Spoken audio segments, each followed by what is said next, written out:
Corneal ulcer, organism which can penetrate intact epithelium like Neisseria gonorrhea, Neisseria meningitis, Listeria, diphtheria, Haemophilus shigella. Uh, there are bacterial corneal ulcer, that is, if bacteria is localized, then we treat after treating healing, then corneal opacity. Then in perforating corneal ulcer, corneal having thinning that leads to perforation and sealed by iris and having leucoma adherence. In bacterial corneal ulcer, there is a complication like sloughing, that is very virulent organism. That sloughing of cornea that is replaced by the inflammatory exudate and cause the pseudocornea. Hypopyon corneal ulcer is caused by the pneumococcus, that is ulcer serpens, also known as when ulcer is progressing is a serpentine manner. In that, how to treat? We give the topically antibiotic, broad spectrum for culture specificity. After that, if we have also give fortified antibiotic like cefazolin 50 milligram per ml or gentamicin. We have to give antibiotic ointment at night, atropine for associated uveitis. For epithelial lining health, we have to give orally vitamin C or oral anti-inflammatory.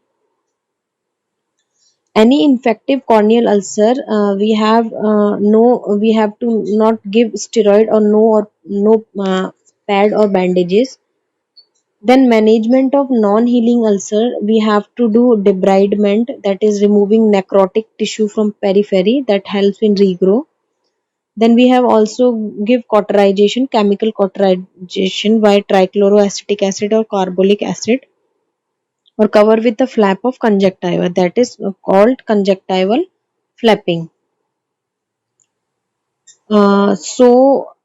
There are some clinical features of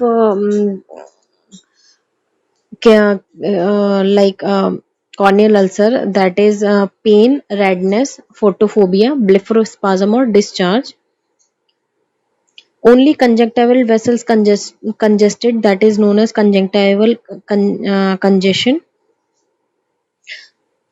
Bacterial keratitis, clinical features are same as pain, redness, photophobia. On examination, we saw iron stain positive ulcer, that is fluorescence, or pus cells in the anterior chamber, that is hypopyon, that is sterile.